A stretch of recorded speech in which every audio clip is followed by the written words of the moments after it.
My name is Madison Walker. I'm an auto collision repair student at Warren Tech in Lakewood, Colorado. I got into the collision industry because I enjoy working with metal and vehicles. It's very rewarding to see your finished product in movement and fulfilling a purpose and a need. When I got here my first year though, I realized I had a much more important purpose. I had to become an example for any girl who wanted to come into this industry. And it became essential to me to prove that not only do girls belong in the shop, but that we can be the best of the best. I personally have already achieved my Pro Level 1 ICAR status and I'm working towards my Pro Level 2. I earned a scholarship and the Pride Award.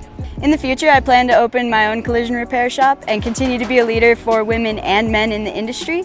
To me, leadership is about inspiration, it's about spreading passion and making a difference. If I can persuade another student to want success in the way that I do in the industry that I love, then I have been successful. When I look back on my career, I want to know that I did make a difference in the collision industry, and I want to know that that is my success.